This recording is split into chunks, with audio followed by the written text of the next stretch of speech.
Alright guys, here at Atlanta, this is going to be the final, unfortunately, the final race until I get back from Europe. This has been so much fun. I've been streaming for about 5 or 6 hours. Finally back and going. Now that this is my last one until for a little bit, I just want to talk to you guys, the audience. My name's Zach. This has been quite a journey. I know sometimes you just see it, oh, there's a guy on a screen, and you don't see a little backstory. I want to do my best to like communicate a little bit about who I am. So instead of letting narrator Zach take the role here, I'm fairly confident I can maintain a victory here while talking. So that's what we're gonna do. We're gonna just tell you a little bit about the channel and where I really want to go with it. So I'm gonna give you guys a little story, okay? So there's a kid named Zach, and he's laying on his kitchen counter. Laying on the kitchen counter, meaning like this, watching NASCAR, because my 85-year-old grandpa was watching baseball and stuff like that. So I'm just watching NASCAR, saying, Mom, can you take me out of basketball? Can you take me out of soccer? I don't want to do this. I want to do go-kart racing. Finally, at the age of 14, 12 years ago, I end up getting an opportunity. My mom signs me up with a local go-kart racing team, and that ended up being one of the greatest journeys of my life. I ended up doing many local, regional, world events. So anyways, I ended up going to the nation's best team called Ocala Grand Prix, and I got a partial scholarship to race with some of the most skilled guys currently still racing in the world. Until they ended that scholarship program, we could no longer really afford to race there. So I had to stop for a couple months before finally I went to college at FSU, and that's where I resumed my racing career. I did about 40 races in college. I ended up winning something crazy like 39 of them. So I did really well in my college racing scene, doing go-karting at Monticello. It's a racetrack in northern Florida. So anyways, did really well in racing there. I've always honestly done pretty well, but when I was younger, we didn't really have the resources to do some of the bigger types of racing, like the car racing. So, I never really thought that I had a chance to go pro with this. So anyways, go to college, do that, graduate in 2021. So, I'm 22, 23 at the time that I graduate. So, I'm looking for ways to, make money, get, a job. I was working in doing some finance stuff, even working gig working stuff like Uber Eats and stuff like that, whatever. You guys know the deal. So I do that for about a year, and then all of a sudden I realize, what's the point in doing something you don't like in your life? It's just stupid. Yeah, I might be making a little bit more money by getting some sort of job with my degree, right? I might be making, I might be getting to where I'll be able to be financially free a little bit faster. I've made money, so it's, there's definitely faster ways to get rich and do all this kind of stuff. But, hey man, I woke up one day in 2022, and I said, hey, I'm chasing the dollar each day. But each day I do that, I get further and further from myself. I looked at myself in the mirror and I'm like, damn bro, you really have lost that element of you that you loved so much when you were just behind that wheel, racing at Homestead, racing at Ocala. So I said, you know what, man? It's late 2022, about to be 2023. I said, you know what? Fuck it. Let's go again. I know it's been a year since you've been in the race seat and all that stuff, but hey, let's throw a flyer and let's take a risk. Let's dedicate 3-4 years of your life, dedicate your 20s, and try to become a NASCAR driver. All right. So that was kind of the moment where I said, all right, we're gonna get back into this. By the way, I don't regret it at all. I have never been happier. So anyways, that was late 2022. So I'm living with my girlfriend in Philadelphia, and we're having fun and stuff like that. And I had just moved in. I'm from Florida, but I moved up to Philly to make her happy. And I told her, hey babe, you're not gonna like this, but I'm gonna move out and I'm moving to Charlotte, North Carolina, to chase my dream of becoming a NASCAR driver. So anyways, she's like, oh my God, really? Well, I support you. And I'm like, well, you know what? That's very mature of you. Thank you. And I said, I'm still committed to you, but I just need to see how this goes. So unfortunately, we're not going to be able to like live together right now. I'm going to go and try to make this thing happen because I don't want to be 30 years old and never have given this a shot, right? So I end up going to Charlotte. It's the Coca-Cola 600 weekend at Charlotte Motor Speedway 2023. Ended up being like a 4-day weekend because it got rained out, which ended up being one of the best things because during the rain out period, let me just try to get by this guy. During the rain out period before the Cup Series race, I was doing a lot of networking, so I met guys there. I think the first guy I met at the track on the infield of Charlotte Motor Speedway was Parker Kligerman, and he was one of the guys who I really, really wanted to meet. He was a guy that I said, hey, look, this guy didn't come from like insane amounts of money, but still ended up, he's in the Xfinity Series right now. So I talked to him. I said, hey man, look, I'm going to give this a shot. I know I'm, maybe a little bit older than most guys would be to give it a shot. I know I don't have the money, but I'm going to find a way to make it work. And he said, listen, man, take down my number. You can call me anytime. And, I don't abuse it. I don't really think I think I might have reached out once because, I'm still getting my ducks in a row here. I don't really want to, like, bother him and stuff like that. But anyways, I talked to Jeffrey Earnhardt. I ended up talking to a lot of cool people to get, like, a piece of their mind at this weekend and figure out, like, what my path is going to be, right? So I figured, hey, the best path I can take is to try to get a job at a NASCAR team because you'll work your way up. You'll start out sweeping the floors and whatnot, but you'll end up in the driver's seat. So I ended up leveraging a connection I had with a driver coach. He actually has coached some really, really, really successful drivers in the past. And he had known me because he had seen some of my racing stuff in the past. So I told him, hey, I don't care how much money I make. I'll do it for free, but I need a job at a NASCAR team if you could swing me one. And so he said, hey, there's a lot of opportunity at this race team called Rackley War. And I said, hey, I know Rackley War. They do Matt DiBenedetto. They do the Truck Series team. So they said, okay, we'll offer you the job. How much you want to get paid? I said, hey man, you don't got to pay me anything. So I just need some experience. I want to get like back in the seat, right? So the race team's over in Nashville, Tennessee, right? So I end up accepting the job on a volunteer basis, right? Oh, not good. All right, let's go. White flag. All right, so it looks like we'll get second. Anyways, I end up accepting the job on a volunteer basis, right? And I work 30 days, I work basically 6 weeks. And, these guys are awesome guys. They're very anal about, things, and they taught me really, really good habits. They're a winning late model team, winning NASCAR Truck Series team. And to be honest, it was one of the best learning experiences of my life. Why? Because they worked me to the bone. And rightfully so. Because if anyone works for you for free, what are you going to want to do?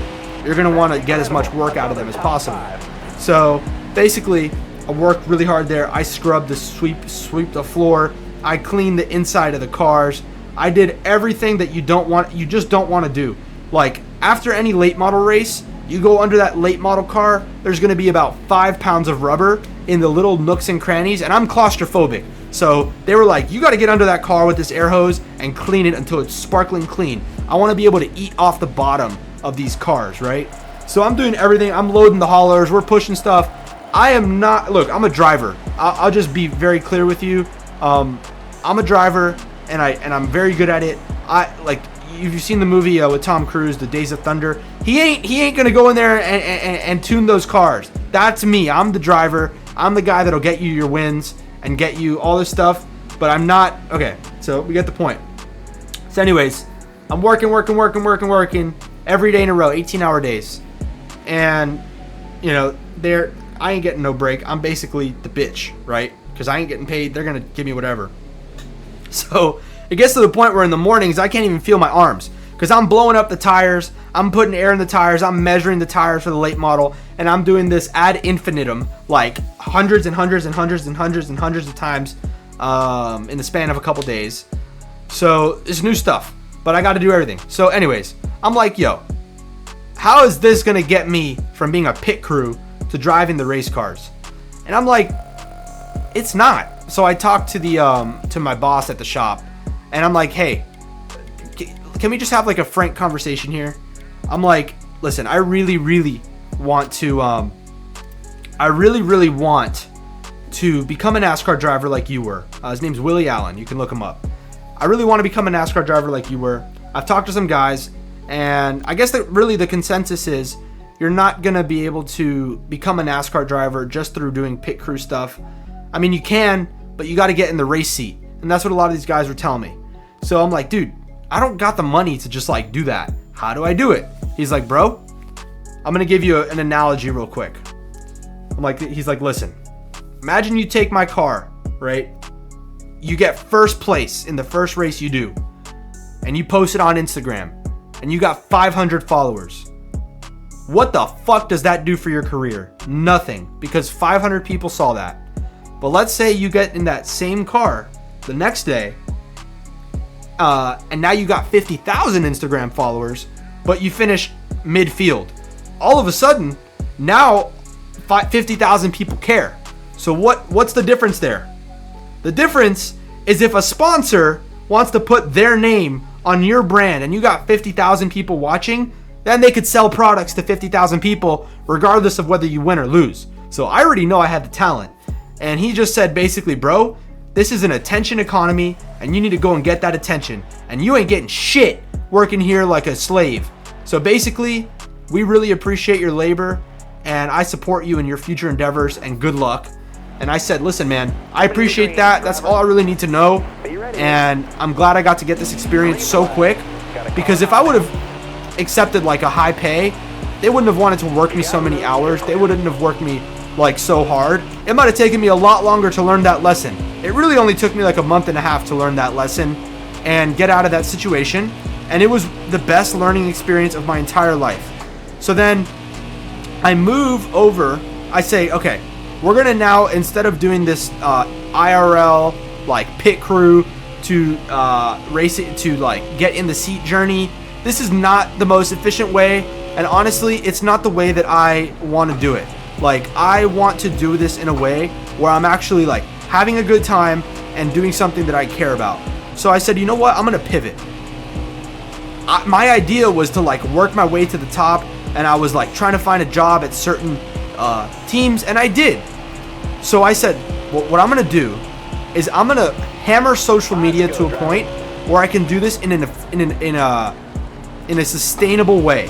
So what's the difference between if I would have just worked my way up to get a shot at a driver's seat rather than actually building up my socials? Here's the difference. If I would have gotten a shot by doing the whole pit crew thing, you might get a one-off opportunity to drive. But then you don't have any sponsorships to back you up. You have nothing to back you up. And I've met a lot of these guys, like for example, when I was out there, I was out in Daytona earlier this year, and I went to the go-kart track after, and I see this guy racing, and he's doing really fast laps. And I'm like, hey, I might look up this guy, because we're in Daytona, the Daytona 500 is going on. This might be like a driver.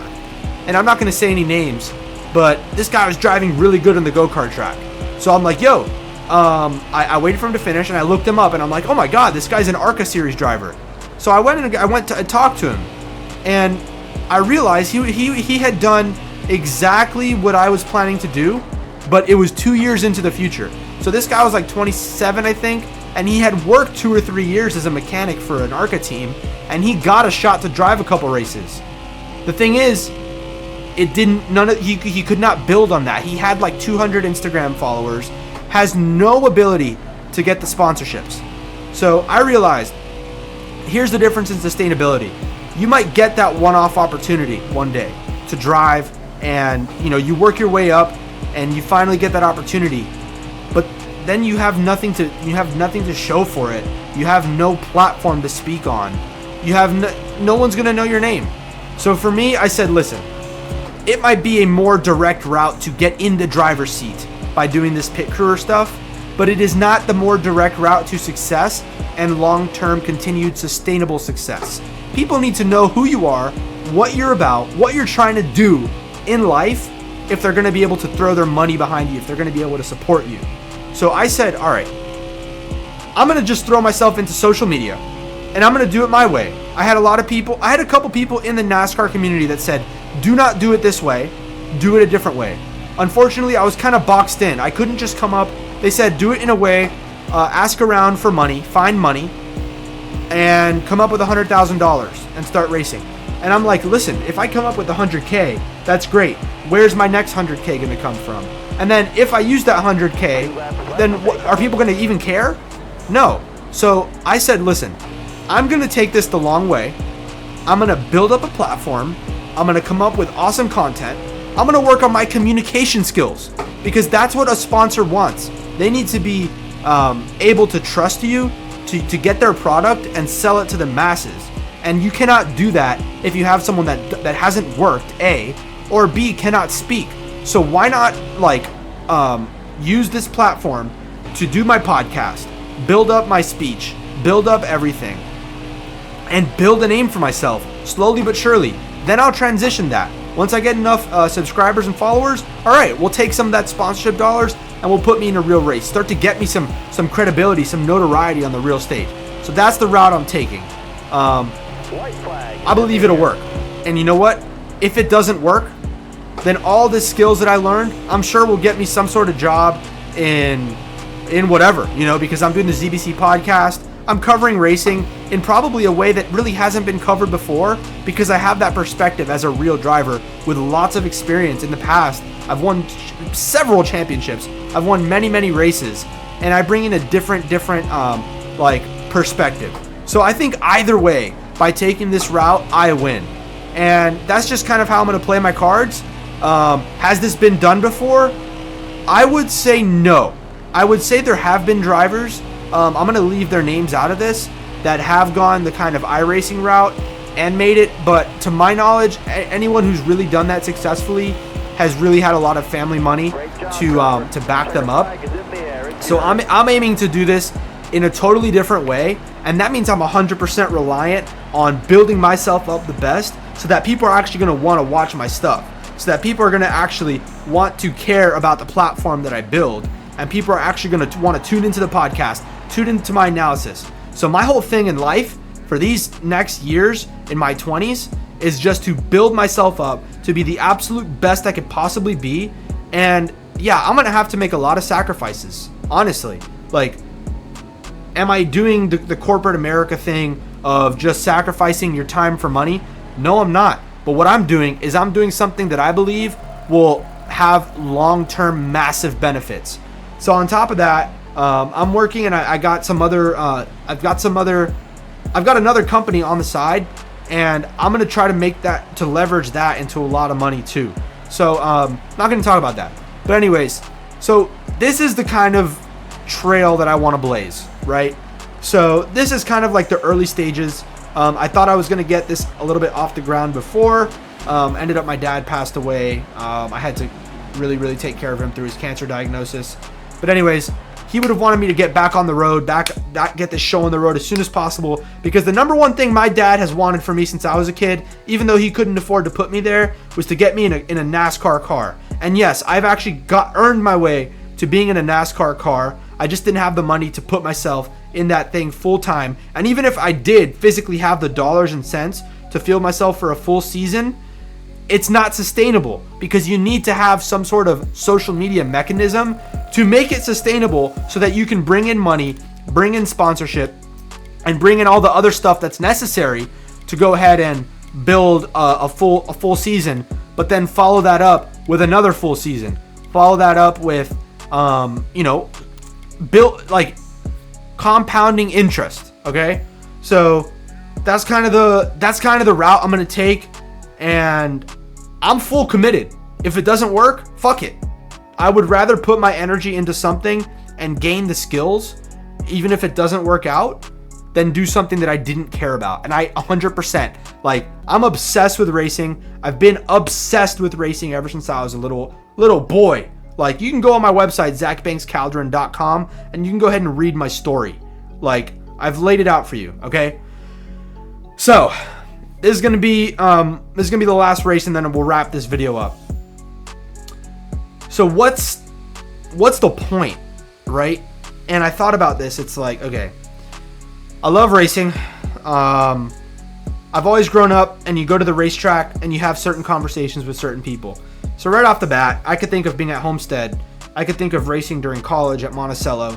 And I could think of a couple guys, probably 10, 20, 30 guys that you talk to and you're like, hey, look at this guy. He was just racing with you 2 years ago and he's going to F1 because his dad's a billionaire and his dad bought an F1 team. Or, hey, look at, XYZ. And look at XYZ. These guys, they're making it in motorsports because they have their family backing. So to me, always inside, being at the actual physical racetracks, Homestead-Miami Speedway, whatever it may be, I always had this genuine aversion to the sport that I love so much not being a meritocracy.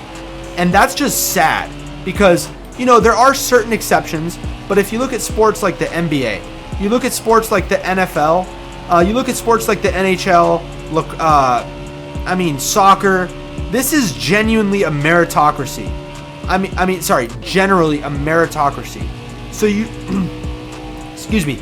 you generally, when you look at these sports, you have, let's say in basketball, you go and pick up a basketball, and if you can do the best, you'll make it to the NBA. So like LeBron, he did not need a rich dad to showcase his skills. All he needed was a ball and his own freaking mind and body, and you make it to the NBA. So, all right.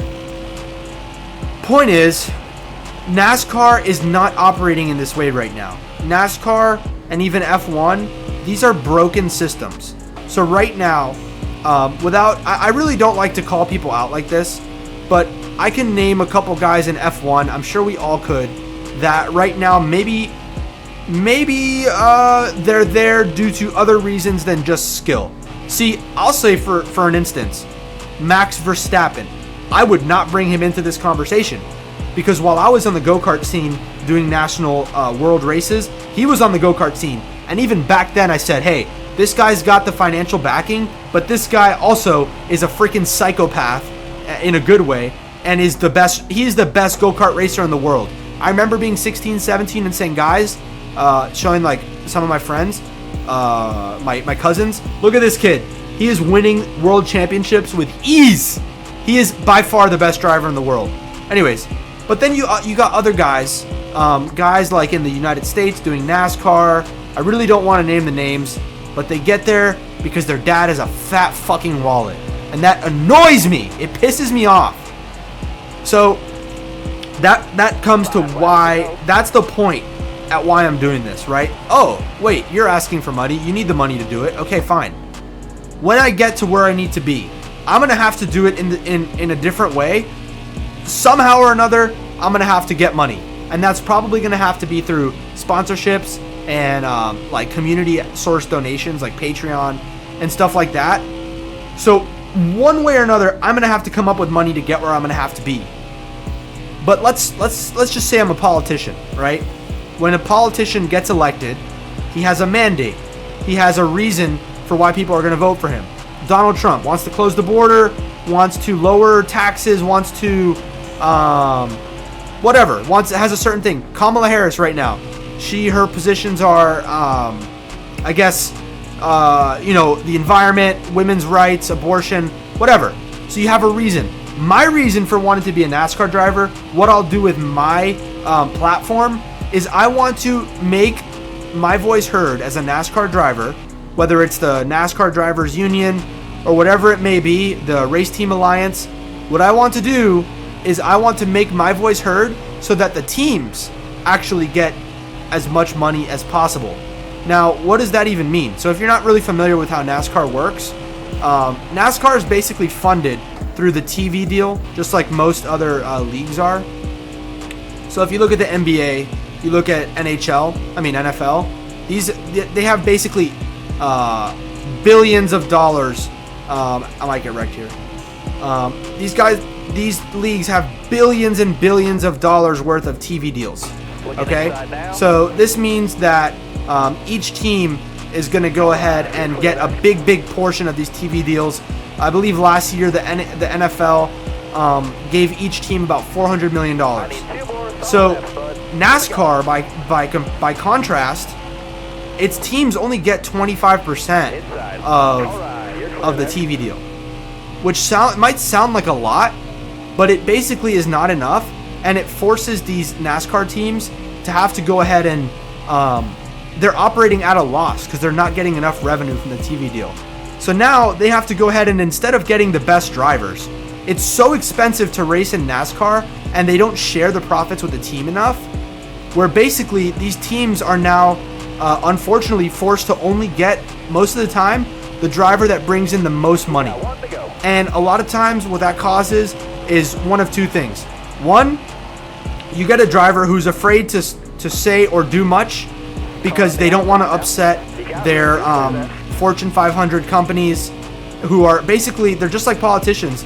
They're beholden to these companies to do anything meaningful, right? So you get guys who are afraid to push the issue, afraid to say anything controversial, and afraid to do anything like exciting or meaningful, to be honest. Now, so you have that camp of guys who have these big corporate sponsorships, big donors. They're kind of beholden like a politician.